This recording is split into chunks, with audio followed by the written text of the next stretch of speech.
Hello, hello. We have now chapter 302 of Boku no Hero Academia. Um, okay. Okay. The Wrong Way to Put Out a Fire Part 2. We continue the Todoroki family drama, which I'm very much into. I'm very much into it on a level where I'm trying to just kind of reckon with the story, totally divorced from the idea of quirks and heroes and villains and all of that. Just in terms of interpersonal relationships within a family, the expectations one another has based on family roles, the idea of living up to your parents' footsteps and stuff. All of that really, really interests me in like a totally other medium and a totally other genre than Boku no Hero Academia. So it's like I really want to kind of see how my interests in these two completely different modes intersect in this very rare occasion of the Todoroki family drama. So, seems to work. They're keeping Shoto Todoroki safe, I guess. Just wants you to look at him, to notice him, that's all. All I can show anyone is the world of heroes. Okay, so this is kind of Endeavor has realized that it is very much entirely because of him that Toya is acting the way he does. You lit that fire underneath me. You were the one that made me think I had to be a hero. You were the one that went on and on about surpassing All Might. So it's kind of like Endeavor has just resigned himself to that. Oh, this is just who I am. I have to operate as this hero. So if the kids look up to me, they're only going to be looking up to this world of heroes. This is going to be incredibly limiting and debilitating to them and could put their lives at risk over and over again if they allow that fire to be lit within themselves.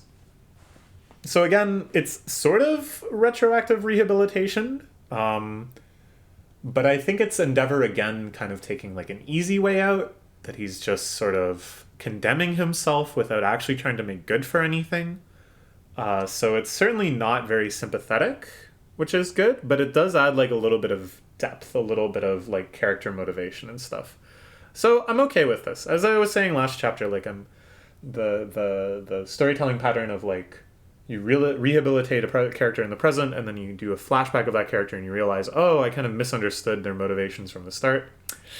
That they don't need to do that. I think that kind of undermines some of the growth that we would see from Endeavor in the present. But I think this is a good balance. They complexify the character without necessarily making him more sympathetic. Heroes, aren't you just running away? Yeah, that's what I'm saying. He's just running away. Okay, all right. So here, the family. Toya now 13. The other kids 8 and 12. Todoroki probably around 5 now. Yeah. Siblings belong to a different world than you. And this is the abuse that we saw. This is what we've seen in Todoroki flashbacks before, that because he finally was the quirk combination they had been waiting for, that he was forced to live this life of training right from the start.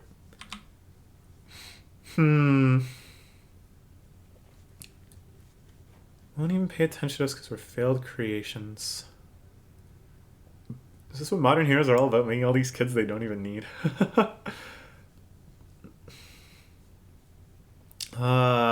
women in this house are good for nothing. Oh, Toya, don't become an incel. I like this though, that Natsu isn't like endlessly sympathetic, endlessly open, endlessly compassionate. It's like realistic, he's just a kid. I think it's much better that we see like a kind of gradual breakdown of Toya's character rather than just like one incident, he's left for dead, and then out of being left for dead, he suddenly switches personalities entirely to like Dabby mode. Hopefully people find this sort of character breakdown interesting. Again, I'm trying to kind of come at it as if it was a different genre. Like if they're gonna do this family drama stuff, I'm really gonna wholly treat it as a family drama. And this is the sort of analysis I like to do of like a family drama story is is what are the signs we see of characters changing? What little incidents and stuff. Okay. I don't need friends. We live in different worlds. So he's repeating what Endeavor told to Todoroki on his own about himself. Do you even want to be a hero? So your mother looks to me like you're suffocating because of who your father is and you're suffering for it. So many paths available, countless options for you, trying looking beyond your father, see what else is out there. Okay. Good. The hell do you know, Mom? Where'd you get that tidbit? Some self-help book? I know about Grandma and them being real poor, so they had to sell you off. You had no choice. Oh, I didn't pick up on that because the house was still so pretty. But they said we used to be a very prominent household. Used to. Ooh, that's another. See, this is something else I like in family dramas, is that you have these disconnected threads of tragedies in the past, that everyone has some trauma, everyone has some baggage. And then at critical moments, you can have one character lash out by swiping at that trauma. And then things become this very complex network of by trying to bring to bear. So basically, like, it's the connection that's being formed here is along the line of, you're telling me I don't have to be a hero, but the very reason I was born was to be a hero. Like, I wouldn't have been born at all if it wasn't for this arranged marriage to bring about this quirk combination. So what the hell are you giving me this advice for of I don't have to be a hero? But it's not just like a refutation of that fact. It's not just like he's arguing that point, but that he's also attacking the trauma of the mom, which then puts in conflict the mom and the dad, It's good. It's the sort of stuff I like to see. Man, I sound like such a sociopath going on about these family dramas and what I like about them and like how they work and like, ooh, that's good. Ooh, I bet they're gonna cry. I sound like a sadist or something, but it's not. It's because it's because I love to empathize so much that I get so caught up in things like this, that it works for me. Because it's not real. If it was real, I wouldn't be so giddy and enthralled. Anyways, but I hope people don't think I'm like evil or something. You're guilty too, Mom. Yeah, that's really good. The fire won't go out. So this is it. This is where he meets his presumed end. Toy was always small because he came out of the oven a little early, but at long last he had a growth spurt. Fire power is linked to my feelings, so if I get riled up, I'm pretty awesome, if I do say so myself. Those physical changes...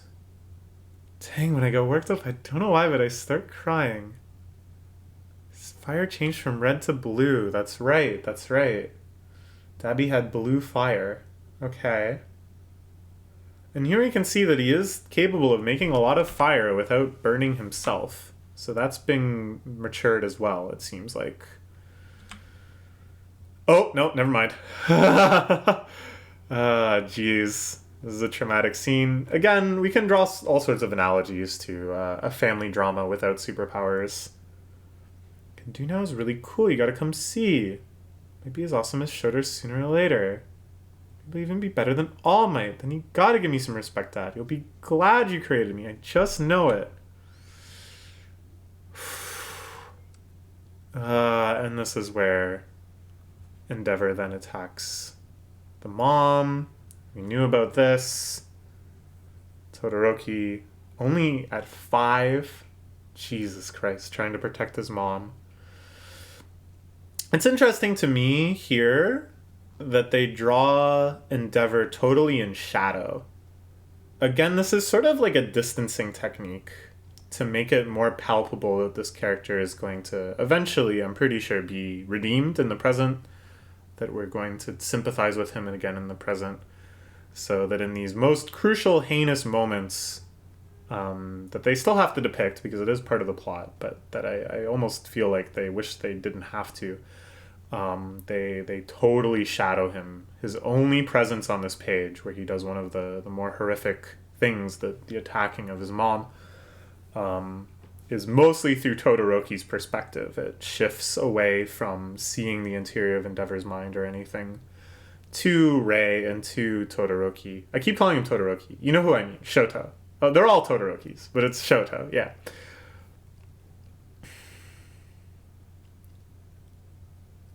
My options were limited, but I made my choice and I walked that path on my own accord. I had hoped, if nothing else, that I would keep smiling yet. Okay, now we return to the present. Didn't go after him. I'd be throwing fuel on his fire. No, that's not it. The truth is I had no idea what to say to him. Neither did I, and his tears catch a light. I do like this. The truth is I had no idea what to say to him. Neither did I. I think this is another kind of critical piece in family dramas, is you have this whole network of like trauma, who knows who sympathizes with who versus who is distant from who or whatever. And it's like, it doesn't have to be like perfect. It doesn't have to be like a complete network or anything. And in fact, it's kind of cool if the conflict emerges from some sort of ignorance, because then we can have progress and like a moment of revelation and a moment of like epiphany when they kind of realize how to connect with one another is good. If we have to have a happy ending, which I guess we'll probably have a happy ending, so that the real breaking point isn't, don't you remember when you did this? Don't you remember the thing with the guy? Oh, but how would you be in a position to say that when you had that thing with that guy? That's not where like the real conflict ends up happening. It's at the point where it's like, well, I just don't know what to say anymore. Like, I just don't know how it is we're going to like connect to one another again. Like, that becomes the true stopping point. Yeah. Does this make sense? I don't know. I don't know. And then Dabi burns up. This was the moment where he really burns up. He cannot stop his own flames. Man, that was hot. Well, that's just desserts. All he ever taught me was how to turn up the heat, and the whole mountain goes up in flames. I see. This part might be hard to analogize in a non-superhero based family drama, but it is what it is. If only I'd given it all up that day. But having killed Toya, I felt there was no turning back, so I poured all my energy into Shoto at the expense of everything else. That is a horrifying panel there. Look at the way that Endeavor is drawn with his hands around Shoto. As Toya was gone, you grew worse and worse until I couldn't stand the sight of you. Yes, because they point out that Toya's physicality is like his mother's. Because of the ice resistance thing, but then I think also just like that he looks like his mom. Seeing hints of you in the children's faces, yeah.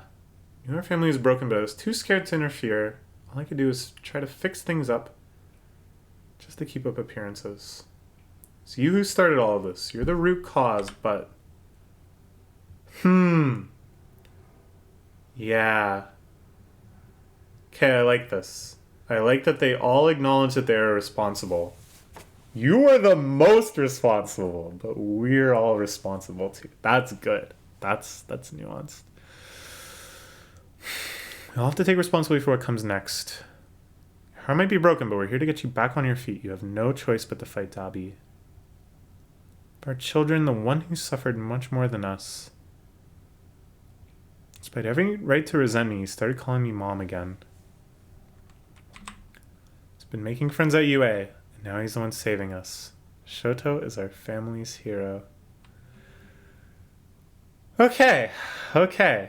We are now up.